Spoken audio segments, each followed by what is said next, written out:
bien, hermanos, vamos a continuar con el estudio de Apocalipsis que habíamos iniciado y ya estamos acercándonos al final del periodo de la gran tribulación. Vamos a buscar Apocalipsis capítulo 15. Apocalipsis capítulo 15, versículos del 1 al 8.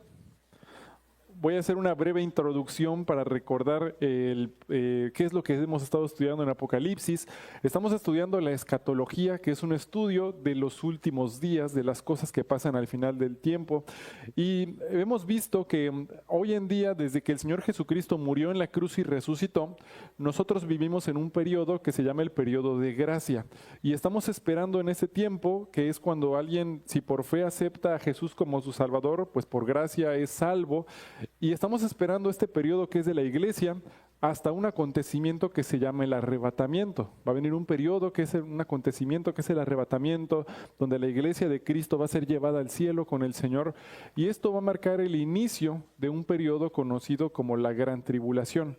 Habíamos visto que este periodo se presenta en Daniel, en las profecías de Daniel, en las profecías de las 70 semanas de Daniel, que hablan de todo el periodo de tiempo hasta desde que el primer templo es destruido hasta que Cristo llega para reinar. Y vimos que hay una semana 69 que todavía no se ha cumplido. Bueno, más bien estamos esperando la semana 70. Y esta semana 70 pues es la que viene justamente en los 7 años de la gran tribulación. Veíamos que este periodo de la tribulación se divide en dos partes. Unos 3 años y medio primero, que son el periodo donde aparece un personaje que se llama el anticristo, el falso profeta, la bestia. Y el anticristo, Satanás, vemos que juntamente con ellos establecen un gobierno corrupto, un gobierno que persigue a los cristianos, a los que hayan aceptado a Cristo después del arrebatamiento, persigue a los judíos que hayan aceptado a Jesús como el Mesías, y hay corrupción, hay destrucción, es un gobierno terrible. Hay mucha hambruna, mucho dolor por causa de este gobierno. Luego viene un periodo de otros 3 años y medio que se conoce como el periodo de la gran tribulación. En este periodo es Dios quien juzga a las naciones pues inconversas, a las naciones poco temerosas de Dios, que le habían blasfemado, que se habían apartado de Él. Dios les juzga con plagas que son sobrenaturales, plagas que son de parte de Dios.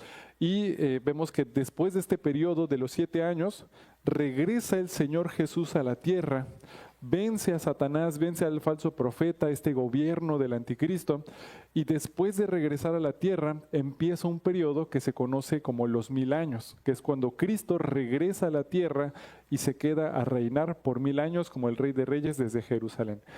Hoy lo que estamos estudiando en Apocalipsis 15 del 1 al 8 es el fin de los 7 años de la tribulación. Y vamos a analizar esto con 7 copas de ira que un ángel o que los ángeles, 7 ángeles, derraman sobre la tierra, que representa la ira de Dios. Ahora sí, después de esta introducción, vámonos a Apocalipsis 15, versículos del 1 al 8. Dice: vi en el cielo otra señal, grande y admirable, 7 ángeles que tenían las 7 plagas postreras, porque en ellas se consumaba la ira de Dios. Vi también como un mar de vidrio mezclado con fuego, y a los que habían alcanzado la victoria sobre la bestia y su imagen y su marca y el número de su nombre, en pie sobre el mar de vidrio con las arpas de Dios. Y cantan el cántico de Moisés, siervo de Dios, y el cántico del Cordero, diciendo: grandes y maravillosas son tus obras, Señor Dios Todopoderoso. Justos y verdaderos son tus caminos, Rey de los santos. ¿Quién no le temerá, oh Señor, y glorificará tu nombre? Pues solo tú eres santo, por lo cual todas las naciones vendrán y te adorarán, porque tus juicios se han manifestado. Después de estas cosas miré, he aquí fue abierto en el cielo el templo del tabernáculo del testimonio, y del templo salieron los 7 ángeles que tenían las 7 plagas, y vestidos de lino limpio y resplandeciente, y ceñidos alrededor del pecho con cintos de oro. Y uno de los 4 seres vivientes dio a los 7 ángeles 7 copas de oro, llenas de la ira de Dios, que vive por los siglos de los siglos. Y el templo se llenó de humo por la gloria de Dios y por su poder, y nadie podía entrar en el templo hasta que se hubiese cumplido las 7 plagas de los 7 ángeles. Entonces, Ahora vemos que Juan tiene una revelación, una visión de lo que está pasando en el cielo. Habíamos estado viendo lo que había pasado en la tierra, pero ahora se le empieza a mostrar qué está sucediendo en el cielo. Dice el versículo 1, vi en el cielo otra señal. Él está viendo en visión qué está ahora pasando en el cielo. Grande y admirable. 7 ángeles que tenían las 7 plagas postreras, porque en ellas se consumaba la ira de Dios. Los ángeles son mensajeros de Dios y hay 7 ángeles con 7 plagas. ¿Dónde hemos escuchado el número 7 en la Biblia anteriormente? ¿Te acuerdas en cuántos días el Señor creó todas las cosas? En 6 días creó todo y el 7º día reposó, ¿verdad? Fue cuando Dios reposa. Y vemos que el número 7 en la Biblia representa la conclusión, algo completo, representa la consumación. Así como el número 6 representa lo imperfecto, lo incompleto, como el día en que Dios creó al hombre, que vemos que era imperfecto, ¿verdad? Debido a la naturaleza pecaminosa que vino después de la caída del hombre. El 7 representa a Dios. El 7 representa la culminación, la perfección. Las 7 plagas representan que está consumado. El plan del juicio de Dios sobre las naciones, pues está consumado. Vamos a seguir leyendo. Versículo 2. Vi también como un mar de vidrio mezclado con fuego, y a los que habían alcanzado la victoria sobre la bestia y su imagen, y su marca y el número de su nombre en pie sobre el mar, de vidrio con las arpas de Dios. Delante del trono de Dios en Apocalipsis siempre se representa como un mar de vidrio, es como un espejo que se pone delante del trono y es una representación de la santidad de Dios, representa esa santidad alrededor del trono de Dios. ¿Te acuerdas de Moisés? Cuando Moisés estaba con la zarza ardiendo, ¿qué fue lo que le dijo Dios cuando se acercó a la zarza? ¿Te acuerdas? Quita los pies de tu calzado porque estás en tierra santa. Porque estaba ahí la presencia de Dios en la zarza. Eso es una representación de que lo que está alrededor de Dios, pues es santo. Y el vidrio representa esta santificación de Dios. El fuego representa la ira de Dios, el juicio de Dios. Entonces dice el versículo 2, vi también como un mar de vidrio mezclado con fuego. Está viendo el trono de Dios. Y a los que habían alcanzado la victoria sobre la bestia y su imagen. Esto está interesante. ¿Quiénes son los que habían alcanzado la victoria sobre la imagen? Porque otra vez, ¿dónde está sucediendo esta visión? ¿Qué es lo que está viendo Juan? ¿La tierra o el cielo? El cielo. ¿Y qué le pasaba a aquellos que decidían no ponerse la marca de la bestia y no adorar a la bestia ni seguirla? Los mataban, ¿verdad? Hace 2 semanas habíamos visto que pues el hecho de ponerte la marca de la bestia era como un suicidio espiritual, ¿verdad? Si te ponías, tenías 2 encrucijadas, una encrucijada. O te ponías la marca y pues rechazabas a Dios y pues vivías bien unos cuantos años, o no te las ponías y era una sentencia de muerte. Pero tú tenías que decidir. Y vemos que hay algunos que decidieron no ponerse la marca, no adorar a la bestia. Pero aquí hay algo interesante, aquí se les llama como aquellos que alcanzaron la victoria sobre la bestia y su imagen. Y podríamos pensar, pues qué victoria si están muertos. Bueno, ahí está. ¿Qué victorias? Si murieron, están en el cielo. Bueno, lo que pasa es que esto de la tierra no es todo lo que hay. Cuando lo ves desde la perspectiva de que esto es todo lo que hay, pues entonces hay el terror, el miedo de dejar todo esto y qué va a pasar si nadie me recuerda cuando yo me muera, y hay este estrés, esta preocupación por ser famoso, hacer riqueza. Pero todo esto se va a quedar aquí. Todo lo que hay en la tierra va a desaparecer. Pero hay algo que permanece, hay algo eterno. Hay vida después de la muerte y hay vida en Cristo. Entonces el Señor a ellos les llama victoriosos. Aquellos que salieron de la tribulación mientras los estaban matando, mientras los perseguían, salen de esa persecución, salen de ese dolor, de esa angustia y llegan a la santidad de Dios. Y llegan a la presencia de Dios. Y tienen arpas y están alabando a Dios. Entonces vemos esta transición de estar perseguidos y de aparentemente estar derrotados a ser victoriosos sobre Satanás. Porque lo que para Dios es victoria, Satanás lo puede ver como en el mundo se ve como una derrota. Los mataron. No fuiste millonario.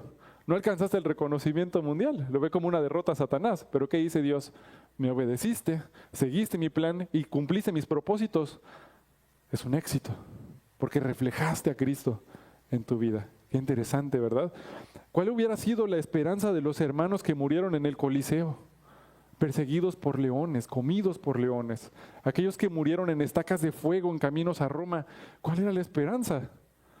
Pues que eso no era todo. Ahí algo más. Había un galardón que hoy en día están gozando. Y aquí vemos que a ellos les llama los victoriosos de Dios. Versículo 2. Vi también como un mar de vidrio mezclado con fuego, y los que habían alcanzado la victoria sobre la bestia y su imagen, y su marca, y el número de su nombre. ¿Y dónde estaban?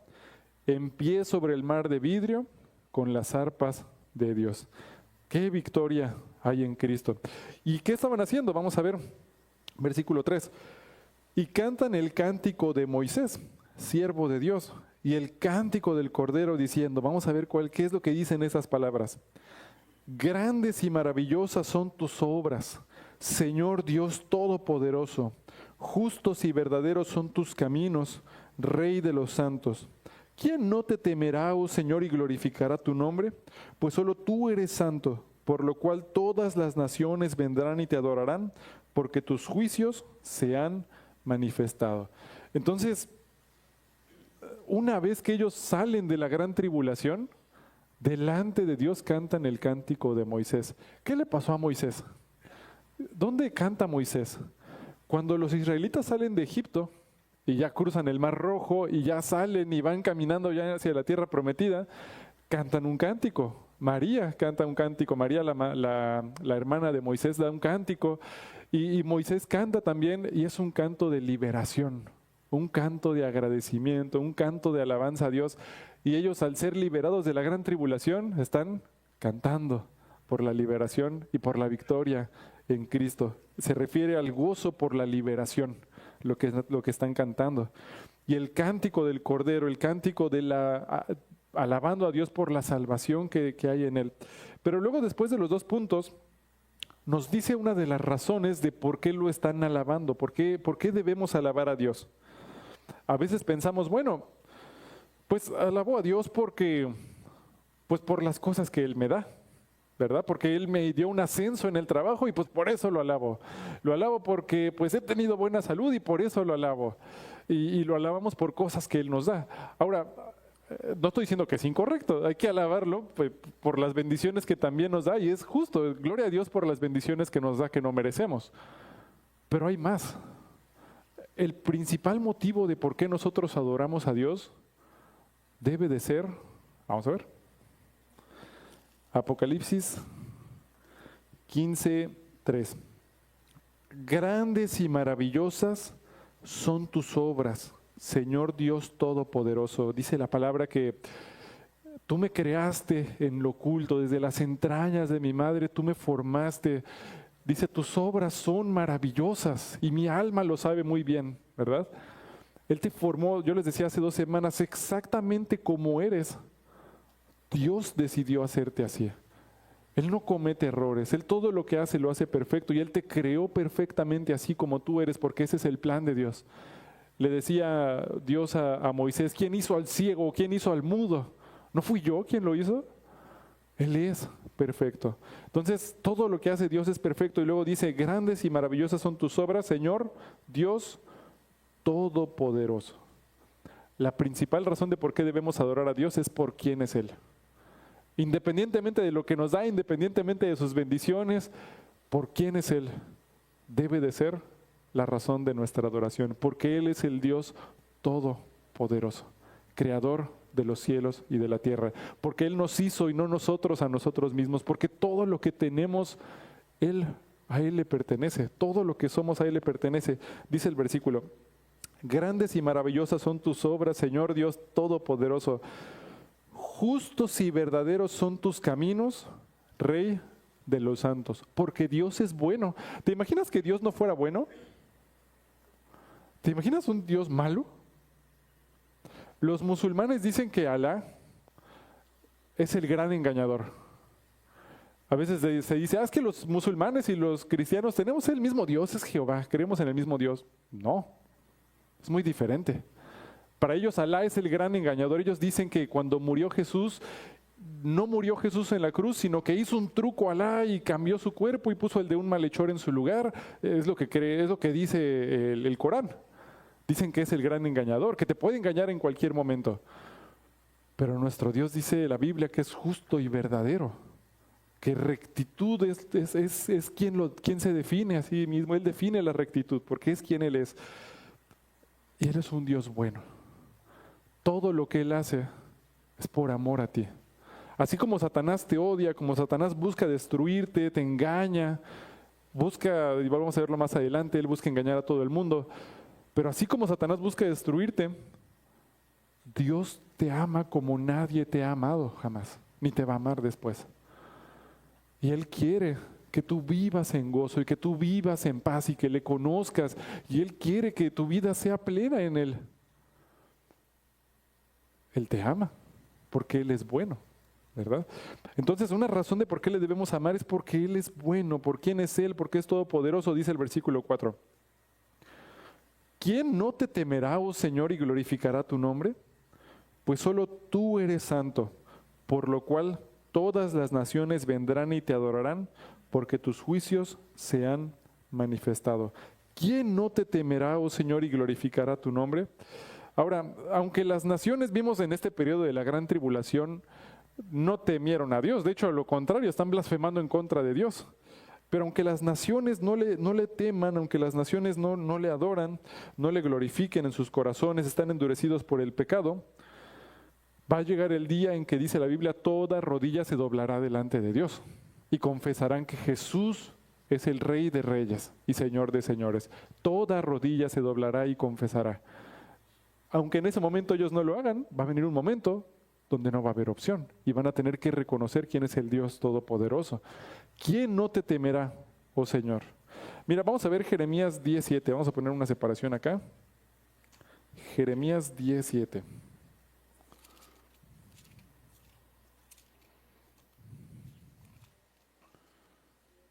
Jeremías 10:7.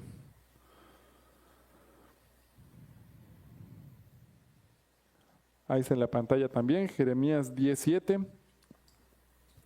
¿Quién no te temerá, oh Rey de las naciones? Porque a ti es debido el temor. Fíjate, a ti es debido el temor. Porque entre todos los sabios de las naciones y en todos sus reinos, no hay semejante a ti. Lo más sabio que podemos hacer es temer a Jehová, es temer a Dios. Pero ¿qué significa temer a Dios?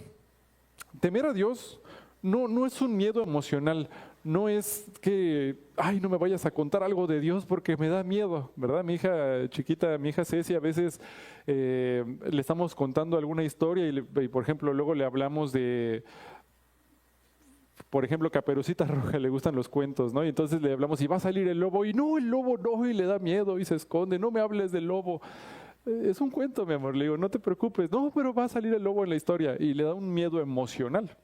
Es un miedo emocional, es una angustia, un temor emocional.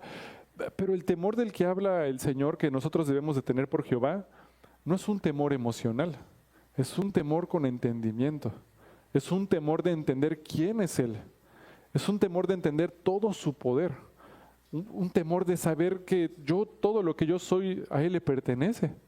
Es un temor que me hace obedecerlo, que me hace sujetarme debajo de su autoridad. Entonces no es un temor emocional, es la decisión de humillarme delante de Él, es la decisión de reconocer quién es Él, de reconocerlo en toda mi vida. Ahí la pregunta es, ¿reconocemos a Dios en toda nuestra vida? ¿O solo cuando venimos a la iglesia?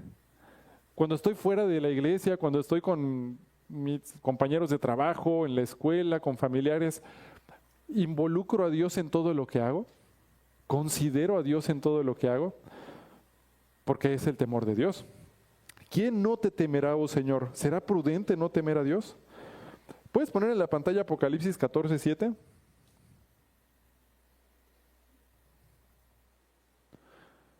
Temed diciendo a gran voz, temed a Dios y dadle gloria porque la hora de su juicio ha llegado, y adorad a aquel que hizo el cielo y la tierra, el mar y las fuentes de las aguas. Cuando habla de que todos van a temer a Él, no quiere decir que todos van a ser salvos en este periodo de la gran tribulación. Lo que quiere decir es que todos en un futuro van a reconocer quién es Dios. No va a haber excusa, no va a haber otra oportunidad.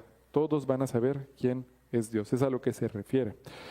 Vamos a seguir leyendo, vamos a regresar a Apocalipsis, vamos a continuar con nuestro estudio.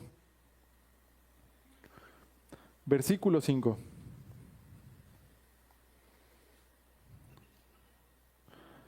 Después de estas cosas miré, he aquí fue abierto en el cielo el templo del tabernáculo del testimonio. Entonces, él en el cielo ve que se revela al templo de Dios en el cielo. Y dice el versículo 6, y del templo salieron los 7 ángeles que tenían las 7 plagas. Él ve que estos ángeles que se mencionaron anteriormente salen vestidos de lino limpio y resplandeciente y ceñidos alrededor del pecho con cintos de oro. Y uno de los 4 seres vivientes dio a los 7 ángeles 7 copas de oro. ¿Te acuerdas que habíamos estudiado que en la presencia de Dios hay 4 seres vivientes? ¿Te acuerdas quiénes son estos seres? Son los querubines, que tienen 4 caras, 8 alas. ¿Te acuerdas todo eso que vimos? Bueno, pues estos querubines, dice que uno de ellos, que están en la presencia de Dios, se acerca a los ángeles y el querubín le da 7 copas de ira. Las reparte entre los ángeles. Los ángeles son mensajeros de Dios. Dice el versículo 7. Y uno de los 4 seres vivientes dio a los 7 ángeles 7 copas de oro, llenas de la ira de Dios, que vive por los siglos de los siglos. Y el templo se llenó de humo por la gloria de Dios y por su poder, y nadie podía entrar en el templo hasta que se hubiese cumplido las 7 plagas de los 7 ángeles. Entonces vemos que vienen las copas que le da a los ángeles. Recuerda que la palabra ángel literalmente significa mensajero de Dios. Entonces estos mensajeros de Dios llevan la ira de Dios con la cual Dios juzga a las naciones, con la cual va a juzgar al gobierno del anticristo. Se nos está revelando lo que está pasando en el cielo antes del periodo de la gran tribulación. Ahora, lo que vamos a ver en el versículo 16, en el capítulo 16, vamos a ver cómo caen estas copas sobre la tierra, qué representa cada una de las copas. Pero antes de eso, quiero que veamos cuál es la última ocasión en que salieron estas copas a verse en la Biblia. Mira, vamos a ver Apocalipsis 8:5, si lo quieres poner aquí en la pantalla. ¿Cuándo fue la última vez que vimos estas copas de oro? Dice, y el ángel tomó el incenciario y lo llenó del fuego del altar y lo arrojó a la tierra, y hubo truenos y voces y relámpagos y un terremoto. ¿Puedes poner Apocalipsis 8:4? Y de la mano del ángel subió a la presencia de Dios el humo de inciensos con las oraciones de los santos. La última vez que vimos estas copas, tenían las oraciones de los santos, estaban llenas de las oraciones de los santos. Y lo que vemos en el capítulo, en el versículo 5, es que es arrojado a la tierra estas oraciones. Entonces, ¿te acuerdas qué decían los que estaban en el cielo, los que habían muerto, que estaban en el cielo? Decían, ¿hasta cuándo, Señor, seremos vengados? ¿Verdad? De todas las cosas que pasaron en la tierra. Y les decía el Señor, todavía es necesario que duerman un poco de tiempo. Pero vemos que aparentemente las oraciones de los santos, como de forma retributiva, ahora caen como juicio de Dios sobre la tierra. Llega el momento de la ira de Dios, del juicio de Dios. Y ahora sí vamos a ver Apocalipsis capítulo 16, las copas de ira.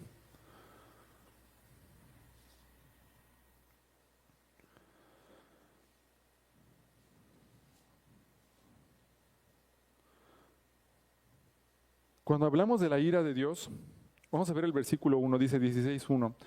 Oí una gran voz que decía desde el templo a los 7 ángeles.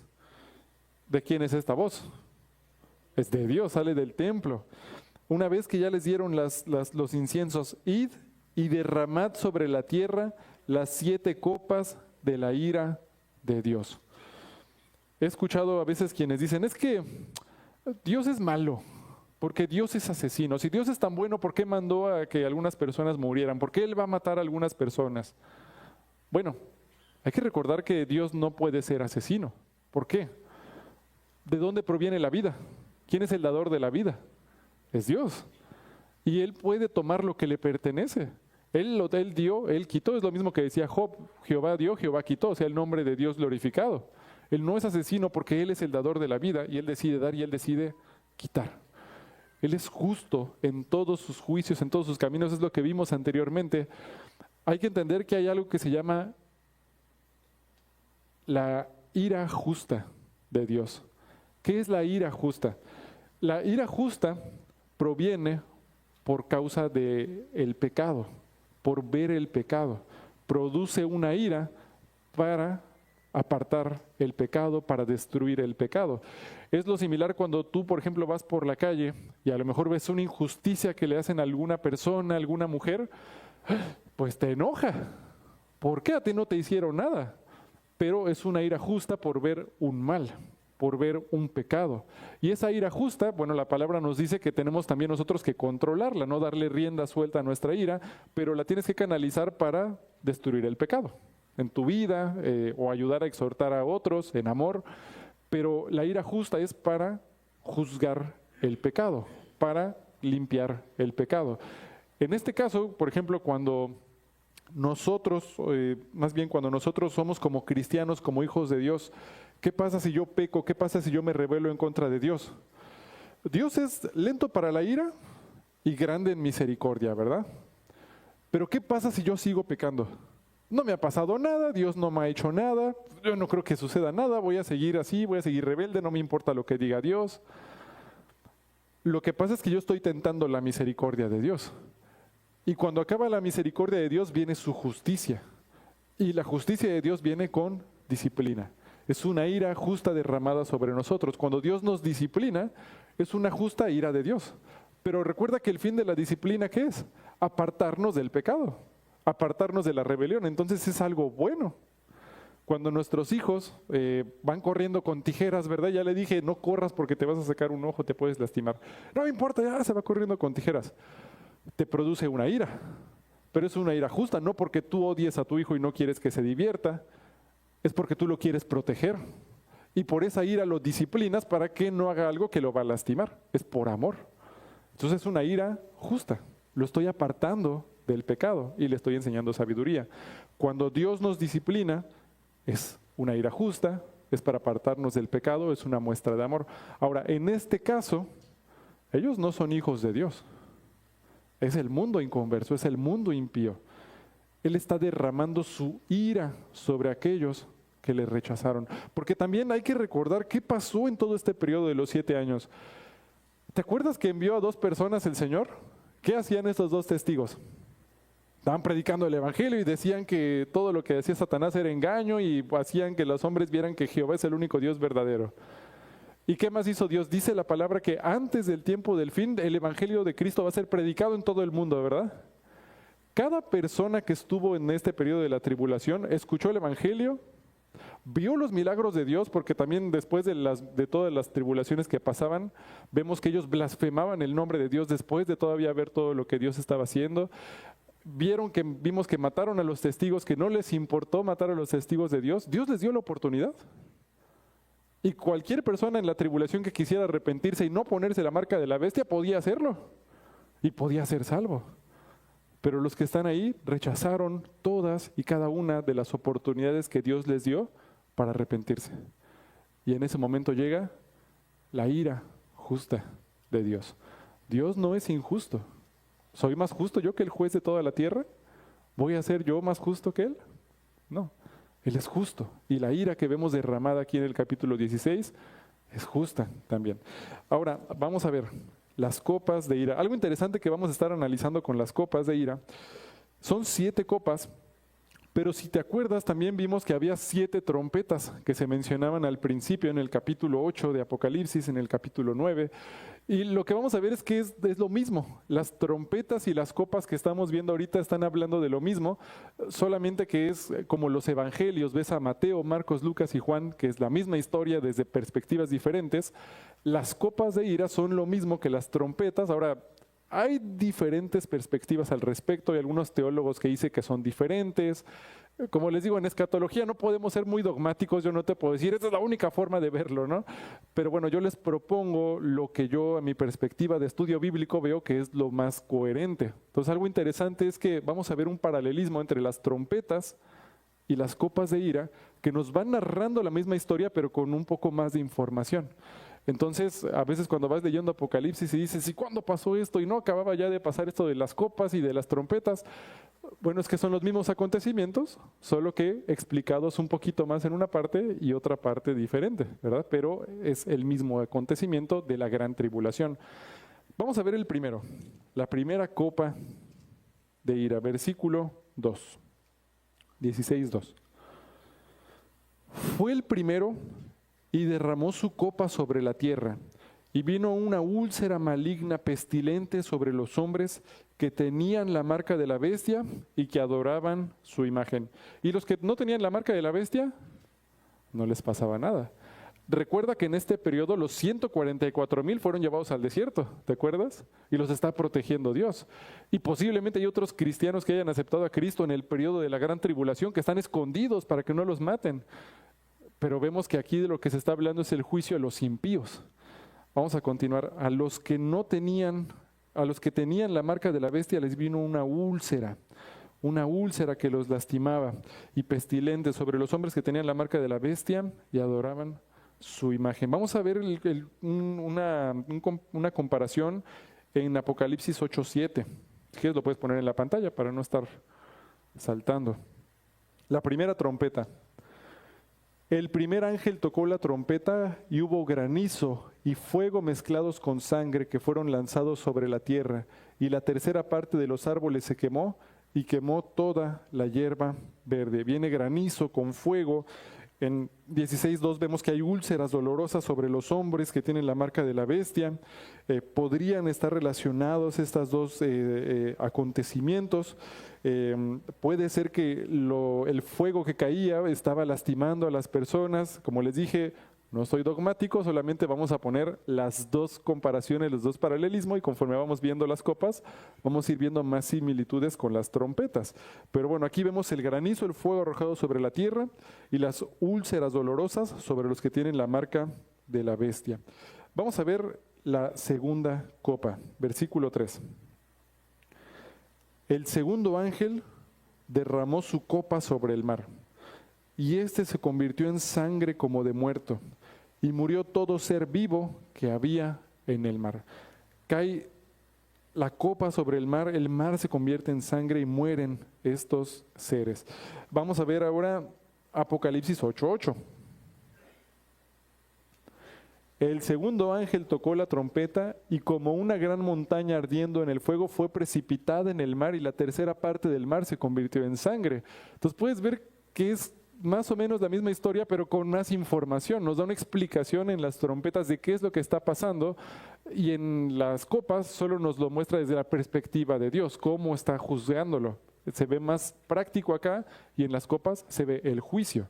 Pero finalmente vemos que el mar es destruido y las criaturas que viven en el mar mueren.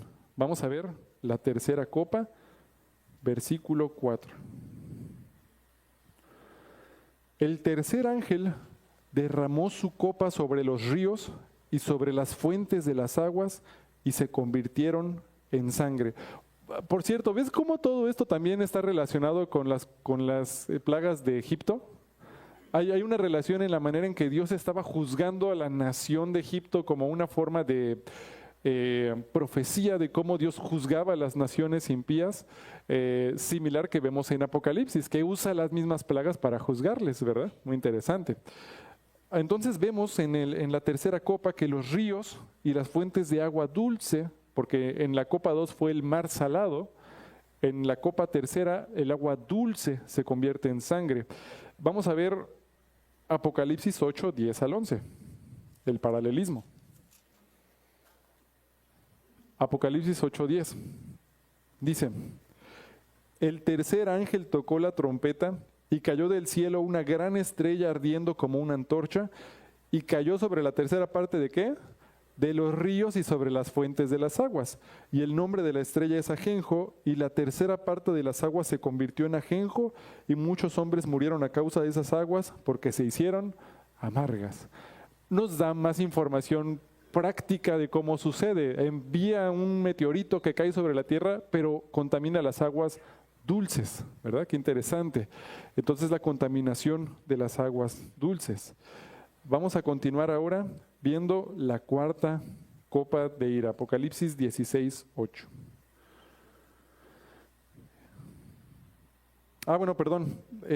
Vamos a leer aquí un poquito después en el versículo 5, hay un poco más de información al respecto de esta plaga.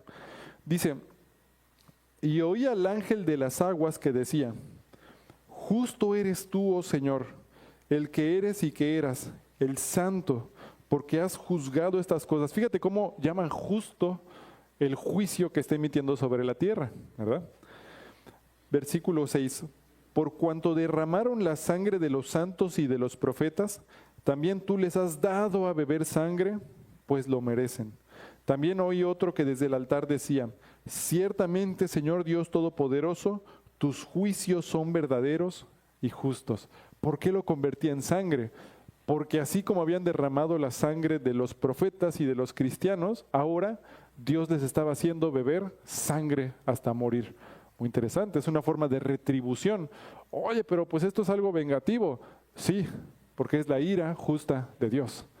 Porque estamos hablando de que Él está ejerciendo su ira santa, su ira justa, sobre aquellos que ya le habían rechazado voluntariamente. Vamos a seguir leyendo. Cuarta plaga, versículo 8. No, ¿verdad? Es la quinta copa, versículo 10. Es verdad, versículo 8, disculpen, el cuarto ángel, ya me estoy saltando. El cuarto ángel derramó su copa sobre el sol, al cual fue dado quemar a los hombres con fuego. Y los hombres se quemaron con el gran calor y blasfemaron el nombre de Dios que tiene poder sobre estas plagas y no se arrepintieron para darle gloria. Después de ver todo lo que está sucediendo, todavía cuando Dios emite una plaga sobre el sol para que los queme, ahora algo más sucede. Los hombres blasfeman el nombre de Dios, aún más. Tienen la marca de la bestia, pero aún están blasfemando el nombre de Dios. Vamos a ver el paralelismo. Vamos a ver Apocalipsis 8:12. El cuarto ángel tocó la trompeta y fue herida la tercera parte del sol y la tercera parte de la luna y la tercera parte de las estrellas, para que se oscureciese la tierra, la tercera parte de ellos, y no hubiese luz en la tercera parte del día y asimismo de la noche. Entonces, vemos que en la trompeta, en la cuarta trompeta, también es afectado el sol, aunque nos da más información la copa. Y nos dice que no solo estaban en oscuridad, sino que además el sol los estaba quemando, los estaba lastimando. ¿Cómo lo va a hacer Dios?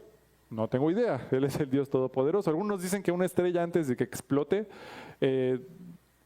como que reduce su luz, pero emite más radiación y pues quema a las personas, aunque se ve menos la luz. Ahora, no sé si Dios lo va a hacer así, ahora sí que Él es el Dios Todopoderoso, pero es interesante ver cómo Él ejerce esta ira en la gran tribulación. Todo esto está pasando en los últimos 3 años y medio, es el periodo de la gran tribulación. Y esta disciplina de Dios sobre las naciones, esta ira, es imparable. No la pueden detener, no tiene nada que ver con el hombre, no puede hacer nada al respecto, es algo que Dios decide hacer y no se puede hacer nada. Cuando Dios nos disciplina a nosotros, como sus hijos, normalmente la disciplina llega de una forma que yo no puedo controlar. Llega algo que está por encima de mi control y se detiene cuando me aparto del pecado. Se detiene cuando me aparto de mi rebeldía. Cesa la disciplina. Pero normalmente llega algo que está fuera de mi control. Vamos a seguir leyendo. Ahora sí, vamos a ver la quinta copa de ira. Apocalipsis 16:10. Apocalipsis 16:10. El quinto ángel derramó su copa sobre el trono de la bestia y su reino se cubrió de tinieblas y mordían de dolor sus lenguas. Ahora literalmente está juzgando a la bestia, al gobierno del anticristo. Mordían de dolor sus lenguas y blasfemaron contra el Dios del cielo por sus dolores y por sus úlceras, y no se arrepintieron de sus obras. Entonces llegan tinieblas y hay dolor. Ahora hay algunos que dicen, bueno, tal vez como el sol se dañó en la otra copa, ahora está muy oscuro y hay mucho frío y por el frío muerden sus lenguas. Igual eso es una suposición, pero vamos a ver el paralelismo. Vamos a ver Apocalipsis 9, del 1 al 5. Está escalofriante. El quinto ángel tocó la trompeta y vi una estrella que cayó del cielo a la tierra y se le dio la llave del pozo del abismo. ¿Qué pasa cuando cae un meteorito sobre la tierra? Sube todo el polvo, cubre la tierra, se vuelve oscuridad, pero ¿qué más pasa? Versículo 2. Y abrió el pozo del abismo y subió humo del pozo como humo de gran horno. Y se oscureció el sol y el aire por el humo del pozo, así como vemos que hay oscuridad en la otra copa, siguiente versículo. Y del humo salieron langostas. Esta información no nos la da la copa de ira, pero la trompeta dice que salen langostas sobre la tierra y se les da poder. Y como tienen poder los escorpiones de la tierra, siguiente, se les mandó que no dañasen a la hierba de la tierra, ni a cosa verde alguna, ni a ningún árbol, sino solamente a los hombres que ¿qué? Que no tuviesen el sello de Dios en sus frentes. Hay 144,000 judíos que se mantuvieron fieles. Hay cristianos que no se pusieron el nombre de la bestia, ¿te acuerdas? El sello. Pero a todos los demás los persiguen estas langostas, dice, y les fue dado no que los matasen, sino que los atormentasen 5 meses, y su tormento era como tormento de escorpión cuando hiere al hombre. Eran piquetes de alacrán, uno tras otro, una nube de langostas. Imagínate esas que se comen a las plantas, pero que comen personas. Pero que Dios no les da permiso de morir a las personas. No les da permiso de que los maten, solamente de que los lastimen. ¿Sobre quién emite este juicio Dios? Sobre el gobierno del anticristo específicamente. ¿Viste en la copa que va sobre el trono de la bestia? Es el juicio de Dios. Vamos a seguir leyendo. Versículo 10. El quinto ángel derramó su copa sobre el trono de la bestia y su reino se cubrió de tinieblas y mordían de dolor sus lenguas y blasfemaron contra el Dios del cielo por sus dolores y por sus úlceras. ¿Y qué? No se arrepintieron de sus obras. Aparentemente tendrían oportunidad de arrepentirse, pero muestra que no lo hacen. Blasfeman todavía más, endurecen todavía más contra Dios. Versículo 12. Ahora vámonos con la sexta copa de ira. El sexto ángel derramó su copa sobre el gran río Éufrates y el agua de éste se secó para que estuviese preparado el camino a los reyes del oriente. Y al salir de la boca del dragón y de la boca de la bestia y de la boca del falso profeta, y vi salir de la boca del dragón, de la boca de la bestia y del falso profeta, 3 espíritus inmundos a maneras de ranas, pues son espíritus de demonios que hacen señales y van a los reyes de la tierra en todo el mundo para reunirnos a la batalla de aquel gran día del Dios Todopoderoso. Con sus últimas patadas de ahogado, lo que hace Satanás es hacer una guerra contra Dios. ¿Es prudente luchar contra Dios? ¿Le podemos ganar a Dios? Señor, tú no me vas a mí a decir qué hacer. Tú no me vas a venir aquí a decirme cómo vivir, qué es lo que tengo que hacer con mis hijos, qué tengo que hacer con mis cosas. Señor, tú no te metas acá. ¿Voy a ganar? No es prudente. No es sabio. Esta es una guerra perdida. Es el Dios Todopoderoso del que estamos hablando. Satanás, con su última patada de ahogado, engaña a las naciones para que hagan una guerra en contra de Dios. Imagínate las pobres naciones ya también todas destruidas, sin agua, con las úlceras, en oscuridad, sin comida. Y llega Satanás, vamos a levantarnos en contra de Dios, en vez de arrepentirnos. ¿Y qué es lo que sucede? Hacen una gran guerra en contra de Dios. Aquí hay como un paréntesis en el versículo 15. He aquí yo vengo como ladrón. Bienaventurado el que vela y guarda sus ropas para que no ande desnudo y vean su vergüenza. Recuerda que cuando nosotros nos vayamos en el arrebatamiento y empiece todo el periodo de la gran tribulación, lo que va a permanecer es la palabra de Dios. A lo mejor una de estas, de las que tienes en tu mano, tal vez se queda. Y los creyentes, los 144,000 judíos que van a estar viendo pues todo lo que está pasando en ese momento a su alrededor, van a ir a la Biblia a buscar respuestas. Y en el versículo 15 vemos una palabra de aliento que Dios les da a ellos. Y en medio de toda esta guerra y toda esta destrucción les dice, yo vengo como ladrón en la noche. Les está diciendo, estoy cerca. Estoy a la vuelta de la esquina. Vengo como ladrón en la noche. Bienaventurado el que vela y guarda sus ropas, pero que no ande desnudo y vean su vergüenza. Yo estoy cerca. Esperen, aguarden, manténganse firmes, les está diciendo. Estoy a punto de llegar por ustedes. Pero bueno, vemos que Satanás hace esta guerra en contra de Dios, versículo 16, y los reunió en el lugar que en hebreo se llama Armagedón. Armagedón es el valle de Meguido. Y es un valle que está junto al Monte Carmelo, es un valle grande que está allá. ¿Qué nos dice la Biblia? ¿Te acuerdas? Lo vimos hace 2 semanas. ¿Qué pasaba en Armagedón? Había la guerra de Armagedón. ¿Y quién crees que gana? Dios gana. Dice la Biblia que la sangre en este valle sube hasta la boca de los frenos de los caballos, de tanta sangre que hay. ¿Cuántas personas son? Vamos a ver el paralelismo. Apocalipsis 9, 15 al 19. Está interesante. Apocalipsis 9, 15.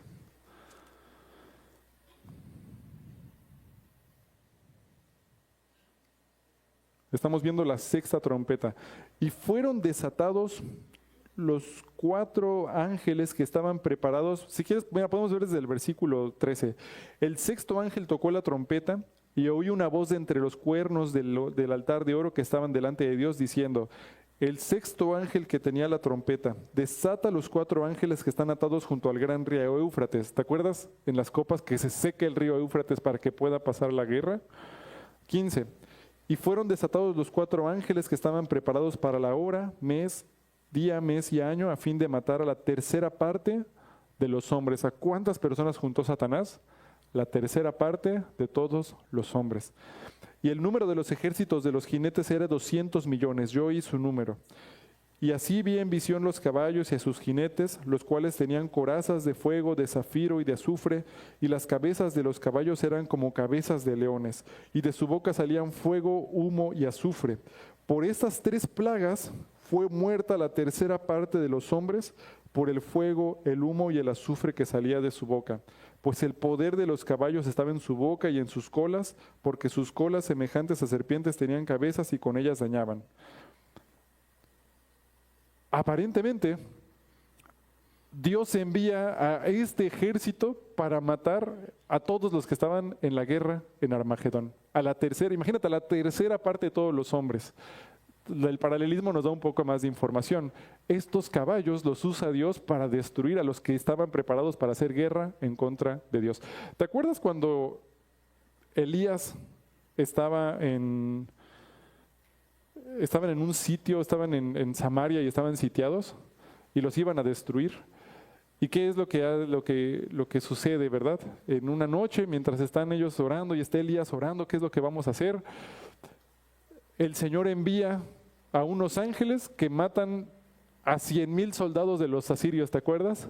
Y les dan la victoria, y ya cuando ellos salen a la mañana siguiente están todos muertos. Y entonces van y agarran todos los despojos, ¿te acuerdas? Dios lo puede hacer. Lo hizo en el Antiguo Testamento y vemos algo interesante. Él va a destruir en Armagedón al ejército de Satanás que se va a levantar en contra de Dios. La 7ª copa, Apocalipsis 16, 17, 8. Apocalipsis 16, 17, 18. El 7º ángel derramó su copa por el aire. Algo interesante, en vez de derramarla en la tierra, en un río, en un mar, lanza su copa al aire. Y salió una gran voz del templo, del cielo, del trono, diciendo, hecho está. ¿Qué hizo Dios en el 7º día? Descansó, reposó, ¿verdad? Hecho está. Es el cumplimiento del juicio. 18. Entonces hubo relámpagos, voces y truenos y un gran temblor en la tierra, un terremoto tan grande cual no lo hubo jamás desde que los hombres han estado sobre la tierra. Y la gran ciudad fue dividida en 3 partes. ¿Cuál es la gran ciudad? Jerusalén. Es dividida Jerusalén. Y la gran ciudad fue dividida en 3 partes y las ciudades de las naciones cayeron y la gran Babilonia, que es el gobierno del anticristo, la falsa religión del falso profeta, vino en memoria delante de Dios para darle el cáliz del vino del ardor de su ira. Y toda isla huyó y los montes no fueron hallados. Y cayó del cielo sobre los hombres un enorme granizo como del peso de un talento, eran como 45 kilos. O sea, imagínate un garrafón. Empiezan a caer granizos del tamaño de un garrafón. Y cayó del cielo sobre los hombres un enorme granizo como del peso de un talento. ¿Y los hombres qué hicieron? Blasfemaron contra Dios por la plaga del granizo, porque su plaga fue sobremanera grande. ¿Qué sucede en el paralelismo? Capítulo 11, versículo 15. Es el último. Capítulo 11, versículo 15. La séptima trompeta. El séptimo ángel tocó la trompeta y hubo grandes voces en el cielo que decían: los reinos del mundo han venido a ser de nuestro Señor y de su Cristo, y Él reinará por los siglos de los siglos. ¿Te acuerdas cuando estábamos estudiando las trompetas que les dije? Aquí se hizo un salto al final de la tribulación cuando Cristo ya va a llegar a reinar. Y es justamente lo que sucede, versículo 16. Los 24 ancianos que estaban sentados delante de Dios en sus tronos se postraron sobre sus rostros y adoraron a Dios, diciendo: te damos gracias, Señor Dios Todopoderoso, el que eres y el que eras y el que has de venir, porque has tomado tu gran poder y has reinado. Y se airaron las naciones y tu ira ha venido, y el tiempo de juzgar a los muertos y de dar galardón a tus siervos los profetas, a los santos y a los que temen tu nombre, a los pequeños y a los grandes, y de destruir a los que destruyen la tierra. Mira el 19. Y el templo de Dios fue abierto en el cielo, y el arca de su pacto se veía en el templo, y hubo relámpagos, voces, truenos, un terremoto y grande granizo. ¿Puedes ver el paralelo perfecto que hay entre los dos? ¿Qué es lo que sucede? Bueno, se dice que ahí por lo que habíamos visto en Apocalipsis hace 2 semanas, el monte de los olivos se va a partir y se va a hacer un gran valle en este terremoto al final de los tiempos. Y se dice que en este valle, en una de las partes de abajo del monte de los olivos, que fue donde el Señor Jesucristo también ascendió al cielo, se dice que ahí es donde va a regresar en su segunda venida, en este valle, y ahí es donde va a entrar a Jerusalén para reinar por 1000 años. Entonces lo que estamos viendo es el final de la tribulación y el momento cuando llega Cristo para tomar su lugar. Después de haber derrotado a Satanás, después de la guerra de Armagedón, donde derrotó a todas las naciones, que por cierto, ¿te acuerdas cómo adoraban a la bestia? Decían: ¿quién como la bestia y quién podrá luchar contra ella? ¿Te acuerdas? Pues Dios lucha contra la bestia, la derrota delante de todas las naciones y llega para tomar su lugar. Nos acercamos al final de la gran tribulación. Vamos a volver al versículo 15, Apocalipsis 16, 15.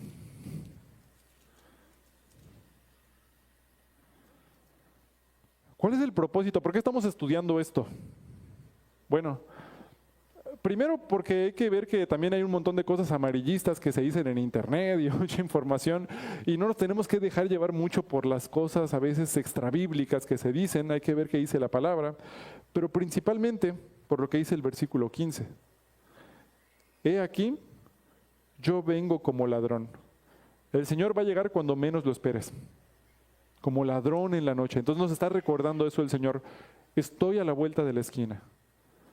No falta mucho para que venga. Nadie sabe ni el día ni la hora, pero lo que sabemos es que estamos en el tiempo del fin. Porque de acuerdo a las profecías de Daniel, al final de los tiempos, justo al final de que empiece todo este periodo, la ciencia se iba a aumentar, iba a haber mucho conocimiento en la tierra y los hombres iban a correr de aquí para allá. Y vemos que se han ido cumpliendo estas profecías. El Evangelio se iba a predicar como nunca por todo el mundo. Y como nunca se ha predicado el Evangelio por todo el mundo, a través del internet, a través de redes sociales, aunque el mundo lo usa para otras cosas, también se ha predicado el Evangelio. Estamos en el tiempo del fin. ¿Qué dice? Bienaventurado el que vela y guarda sus ropas para que no ande desnudo y vean su vergüenza. ¿Qué es velar? ¿Qué es guardar nuestras ropas? Vivir en buenas obras. No porque seamos salvos por obras, somos salvos por la fe en Cristo Jesús. Pero las buenas obras nos van a ayudar a mantenernos santos delante de Dios y a estarlo esperando, a estar velando por su regreso. Cuando estamos en Doctrinas Básicas 1 y estamos viendo el tema del regreso del Señor, siempre les digo, imagínate que el Señor regrese y nos encuentre aquí estudiando. Y les digo, bueno, ojalá que venga ahorita, ¿verdad? Imagínate que el Señor regrese y nos encuentre en la iglesia. Nos encuentre adorándolo, nos encuentre alabándolo, qué gozo, ¿verdad? Pero ¿te imaginas que regrese y nos encuentre pecando? ¿Que regrese y nos encuentre alejados de Él? ¿Que nos regrese y nos encuentre engañando a otros, apartándolos de Cristo? ¿Cómo nos va a encontrar el Señor? Porque Él está cerca, porque viene como ladrón en la noche. Nadie sabe ni el día ni la hora. Sabemos que estamos en el tiempo del fin, pero sabemos también que no falta mucho tiempo. ¿Por qué estamos estudiando esto? Bueno, tenemos que predicar el Evangelio porque tan cierto como que Dios es el creador de todas las cosas, que Él creó todo lo que existe, tan cierto como que Él vino hace 2000 años y resucitó al tercer día y está en el cielo, y tan cierto como que el Espíritu Santo mora en tu corazón, lo que acabamos de leer se va a cumplir y va a suceder. Y la palabra dice que Dios no quiere que nadie se pierda, sino que todos procedan al arrepentimiento. Nosotros tenemos que hablar de Cristo. Nosotros tenemos que rescatar a personas que pudieran estar en este lugar porque les podamos predicar el Evangelio. ¿Cómo te puede usar el Señor? Por eso dice que son hermosos los pies que anuncian las buenas nuevas. Nosotros podemos ser esa herramienta, nosotros podemos ser usados para el Señor, porque todo lo que hagamos en la tierra se va a quedar aquí. ¿Dónde está nuestro enfoque? ¿En las cosas de la tierra o en las cosas de los cielos? ¿A qué me está llamando el Señor a establecerme más firme? ¿Dónde me está llamando el Señor a no bajar mi guardia, a velar mejor? ¿Estoy estudiando la palabra, me estoy congregando, estoy predicando el Evangelio o estoy enfocado solo en las cosas que se van a quedar aquí? Hay que hacer esto sin dejar de hacer aquello. El Señor viene pronto. La próxima semana vamos a estar viendo en el capítulo 17 y 18, vamos a verlo muy brevemente, pero vamos a ver la caída de Babilonia, vamos a ver la caída del gobierno del anticristo, cómo es juzgado, pero vamos a enfocarnos una mayor parte del tiempo en las alabanzas que se hacen en el cielo a Dios y en las bodas del Cordero. Vamos a ver qué son las bodas del Cordero, vamos a ver qué está pasando en el cielo justo antes de que venga el Señor Jesucristo a reinar, y posiblemente, si nos da tiempo, vamos a ver el momento glorioso de la segunda venida de Cristo a la tierra, pero pues si nos da tiempo, la próxima semana. Entonces, vamos a cerrar nuestros ojos y vamos a orar.